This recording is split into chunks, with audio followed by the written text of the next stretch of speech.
வணக்கம். ராகவா செய்திகளுக்காக விஜயகுமார். முக்கிய செய்திகள். புதுவையின் பழம்பெரும் தலைவர் குபேரின் பிறந்த நாள். முதல்வர், அமைச்சர்கள் உள்ளிட்டோர் சிலைக்கு மாலை அணிவித்து மரியாதை. கண்மணி கிரியேஷன்ஸின் நாடக போட்டி திருவிழா. நேற்று நடைபெற்ற போட்டியில் 6 நாடகங்கள் அரங்கேற்றம். நெல்லித்தோப்பு லெனின் வீதி ஒரு வழி பாதையாக மாற்றும் யோசனை. சட்டசபையில் முதல்வர் ஆலோசனை. மாநில அளவிலான ஸ்கேட்டிங் போட்டிகள். ஏராளமான விளையாட்டு வீரர்கள் பங்கேற்பு. இனி காணலாம் விரிவான செய்திகளை. பழம்பெரும் தலைவர் குபேர் அவர்களின் பிறந்தநாள் விழா இன்று அரசு சார்பில் கொண்டாடப்பட்டது. முன்னாள் நகரமன்ற மேயரும் பப்பா என்று பொதுமக்களால் அன்பாக அழைக்கப்பட்டவருமான திரு குபேரின் பிறந்தநாள் விழா இன்று கொண்டாடப்பட்டது. இதனையொட்டி பாரதி பூங்காவில் அமைந்துள்ள அவரது திருவுருவச் சிலைக்கு அரசு சார்பில் முதல்வர் திரு ரங்கசாமி, சபாநாயகர் திரு சபாபதி, அமைச்சர் திரு தியாகராஜன், அரசு கொறடா திரு நேரு உள்ளிட்டோர் மாலை அணிவித்து மரியாதை செலுத்தினர். முன்னதாக காங்கிரஸ் கட்சியின் சார்பில் மத்திய இணையமைச்சர் நாராயணசாமி, எதிர்க்கட்சித் தலைவர் திரு வைத்திலிங்கம், காங்கிரஸ் மாநில தலைவர் ஏவி சுப்பிரமணியன் உள்ளிட்ட தலைவர்கள் மாலை அணிவித்தனர். தொடர்ந்து பல்வேறு அமைப்பினரும் அவரது சிலைக்கு மாலை அணிவித்து மரியாதை செலுத்தினர். கண்மணி கிரியேஷன்ஸ் நாடக போட்டியில் சனிக்கிழமையான நேற்று 6 நாடகங்கள் கலந்து கொண்டன. புதுவை கண்மணி கிரியேஷன்ஸ் மற்றும் கலை கல்வி கருணை இயக்கம் நடத்தும் முப்பெரு விழா புதுவை வள்ளலார் சாலையில் உள்ள ஆந்திர மகாசபாவில் வெள்ளிக்கிழமையான நேற்று மாலை 6:30 மணிக்கு தொடங்கியது. இந்த விழாவின் துவக்கத்தில் நாடக அமைப்பின் கௌரவ தலைவரும் முன்னாள் சட்டமன்ற உறுப்பினரும் ஆகிய திரு இரா சிவா குத்துவிளக்கேற்றி நாடக நிகழ்வை துவக்கி வைத்தார். அது சமயம் திருவாளர்கள் கலைமாமணி புதுவைதாசன், கலைமாமணி கோவி கலியபெருமாள், சூரன் பா தங்கராசு, கலைமாமணி முழக்கம் தங்கராசு, ஸ்ரீதரன் செட்டியார், திருச்சி நாடக செயலாளர் மஸ்தான், கௌரவ தலைவர் ராமச்சந்திரன், நட ராமமூர்த்தி, ஆறு செல்வம், நந்தகோபால், பி ராமமூர்த்தி, எஸ்என் ஏழுமலை, சிவ இளங்கோ, முனைவர் கனகராசு ஆகியோர் உடனிருந்தனர். தொடர்ந்து போட்டி நாடகங்களும் கவிதை முழக்கும் கவியரங்கமும் நடைபெற்றது. போக்குவரத்து நெரிசல் அதிகரித்து வரும் நெல்லித்தோப்பு லெனின் வீதியை ஒரு வழி பாதையாக மாற்றலாம் என முதல்வர் திரு ரங்கசாமி யோசனை தெரிவித்துள்ளார். புதுவை சட்டமன்ற கேள்வி பதில் நேரத்தில் நெல்லித்தோப்பு தொகுதி சட்டமன்ற உறுப்பினர் திரு ஓம் சக்தி சேகர், லெனின் வீதியில் அதிகரித்து வரும் போக்குவரத்து நெரிசலுக்கு அரசு என்ன நடவடிக்கை எடுத்துள்ளது என கேள்வி எழுப்பினார். அதற்கு பதிலளித்த முதல்வர், வாகன பெருக்கத்தாலும் குடியிருப்புகள் வியாபார நிறுவனங்களாக மாறி வருவதாலும் போக்குவரத்து நெரிசல் ஏற்படுகிறது என்றும், இதனை தவிர்க்க லெனின் வீதியை ஒரு வழிப்பாதையாக மாற்றலாம் என்றும் யோசனை தெரிவித்தார். முதல்வரின் இந்த யோசனையை சட்டமன்ற உறுப்பினர் திரு ஓம் சக்தி சேகர் ஏற்றுக்கொண்டார். நயினார் மண்டபம் ஆசீர்வதிக்கப்பட்ட மதர் தெரசா பள்ளியின் சார்பில் மாநில அளவிலான ஸ்கேட்டிங் போட்டி நடத்தப்பட்டது. புதுச்சேரி உப்புளம் இந்திரா காந்தி விளையாட்டு மைதானத்தில் நயினார் மண்டபம் ஆசீர்வதிக்கப்பட்ட மதர் தெரசா மேல்நிலைப் பள்ளி சார்பில் மாநில அளவிலான ரோலர் ஸ்கேட்டிங் போட்டி நடைபெற்றது. இதன் தொடக்க விழாவில் சமூக நல வாரிய தலைவி ரேவதி பர்க்குணன் கலந்து கொண்டு போட்டியை கொடியசைத்து துவக்கி வைத்தார். நிகழ்ச்சியில் சங்க நிர்வாகிகள் இளங்கோ, காமேஸ்வரன் மற்றும் பலரும் கலந்து கொண்டனர். போட்டியில் 150க்கும் மேற்பட்ட மாணவ மாணவிகள் கலந்து கொண்டனர். புதுவை தமிழ்ச்சங்கம் சார்பில் நடைபெற்ற கவிஞர் வாணிதாசனார் விழாவில் அமைச்சர் திரு ராஜவேலு கலந்து கொண்டார். புதுச்சேரி தமிழ்ச்சங்கம் சார்பில் சங்க இலக்கிய உரை, கவிஞர் வாணிதாசன் விழா மற்றும் பாரிஸ் பார்த்தசாரதிக்கு பாராட்டு விழா நேற்று மாலை தமிழ்ச்சங்க வளாகத்தில் நடைபெற்றது. விழாவிற்கு புதுச்சேரி தமிழ்ச்சங்க தலைவர் முனைவர் முத்து தலைமை தாங்கினார். கல்லாடன் முன்னிலை வகித்தார். தமிழ்ச்சங்க செயலாளர் பாலசுப்ரமணியன் வரவேற்று பேசினார். நிகழ்ச்சியில் அமைச்சர் திரு ராஜவேலு கலந்து கொண்டு பிரான்ஸ் தமிழ்ச்சங்க தலைவர் பார்த்தசாரதிக்கு பாராட்டு தெரிவித்து பேசினார். நிகழ்ச்சியில் தொடர்ந்து உரையரங்கம் நடைபெற்றது. இதில் சிதம்பரம் அண்ணாமலை பல்கலைக்கழக தமிழ்துறை பேராசிரியர் ராசா கலந்து கொண்டு சங்க இலக்கியம் என்ற தலைப்பில் பேசினார்.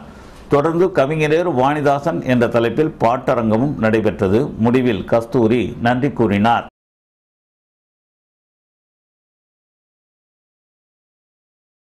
லாஸ்பேட்டையில் உள்ள க்ளூனி பள்ளியின் ஆண்டு விழா புதுவை துணைநிலை ஆளுநரின் செயலர் திரு மிஸ்ராவின் தலைமையில் நடைபெற்றது.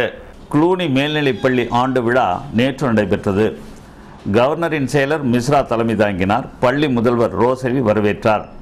மின்துறை துணை செயலர் சுமதி படிப்பில் சிறப்பிடம் பெற்ற மாணவிகளுக்கு பரிசு வழங்கி பாராட்டினார்.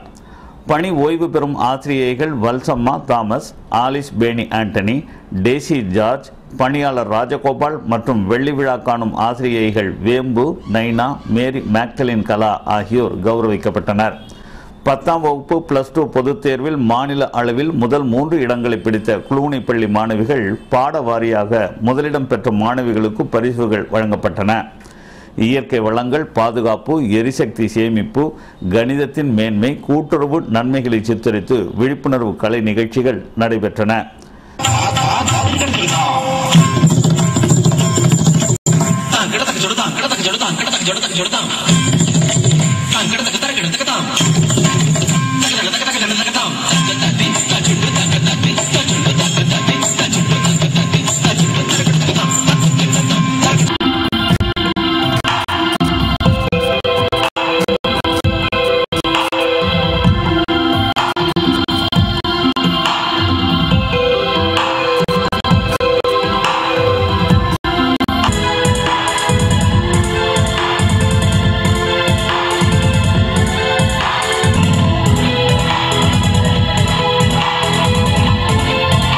சீனாவின் டிராகன் நடனம் அனைவரையும் கவர்ந்தது.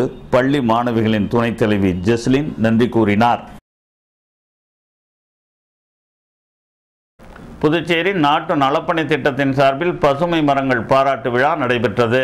புதுச்சேரி அரசின் நாட்டு நலப்பணி திட்டத்தின் பொது பிரிவு சார்பில் பசுமை மரங்கள் குறித்த பாராட்டு விழா நடத்தப்பட்டது. கல்வி காலேஜ் பள்ளியில் நடைபெற்ற நிகழ்ச்சிக்கு சுற்றுச்சூழல் ரமேஷ் தலைமை தாங்கினார். திட்ட அலுவலர் வெற்றிவேல் முன்னிலை வகித்தார். அமைச்சர் திரு பன்னீர்செல்வம் கலந்து கொண்டு மரங்களின் முக்கியத்துவம் குறித்து பேசினார். நாட்டு நலப்பணி திட்ட அலுவலர்களும் ஆசிரியர்கள் பலரும் இந்த விழாவில் கலந்து கொண்டனர். சிறப்பு விருந்தினராக சட்டமன்ற உறுப்பினர் திரு லட்சுமி நாராயணனும் இந்த விழாவில் கலந்து கொண்டார். புதுவையில் களவாணி ஹீரோ விமல் நடிக்கும் திரைப்படத்தின் சினிமா படப்பிடிப்பு பழைய பேருந்து நிலையத்தில் நடைபெற்று வருகின்றது. புதுவையின் அமைதியான சூழ்நிலையும் உள்கட்டமைப்பு வசதிகளும் திரைப்பட உலகினரை தன் பக்கம் ஈர்த்து வருகின்றது. அந்த வகையில் ஏராளமான சினிமா படப்பிடிப்புகள் புதுவையில் நடைபெற்று வருகின்றது. களவாணி திரைப்படத்தில் நடித்து புகழ்பெற்ற விமல் கதாநாயகனாக நடிக்கும் மறுபக்கம் என்ற சினிமா படப்பிடிப்பு புதுவை பழைய பேருந்து நிலையத்தில் துவங்கி நடைபெற்று வருகின்றது. இன்று நடைபெற்ற காட்சியில் விமல், நடிகர் அரவிந்த் ஆகியோர் மோட்டார் பைக்கில் செல்வது போன்ற காட்சியை இயக்குனர் படமாக்கினார். புதுவை அண்ணா சாலை ரத்னா திரையரங்கம் அருகில் பார்லர் பழச்சாறு நிலையம் புதியதாக திறக்கப்பட்டுள்ளது.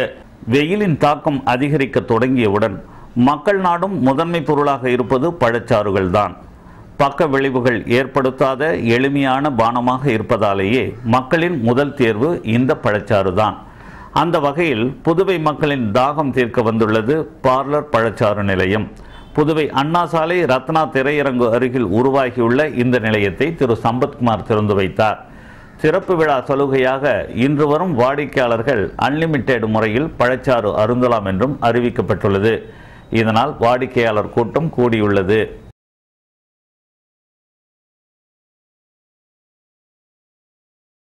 இனி காணலாம் ராகவா வழங்கும் புதுவையின் செய்தி துளிகள்.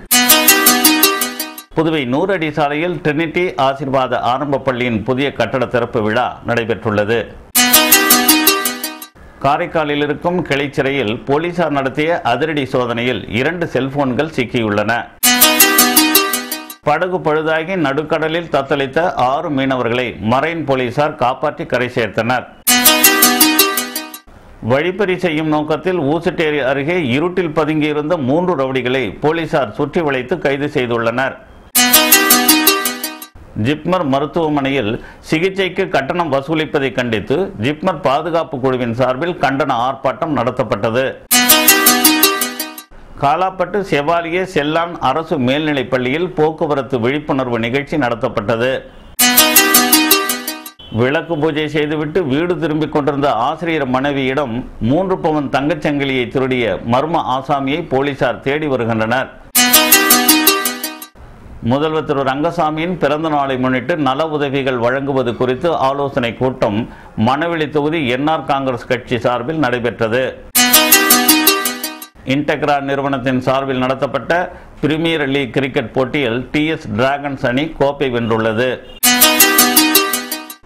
இத்துடன் ராகவா வழங்கும் புதுவையின் செய்தி துளிகள் நிறைவு பெறுகின்றன. விளம்பர இடைவேளைக்கு பிறகு செய்திகள் தொடரும்.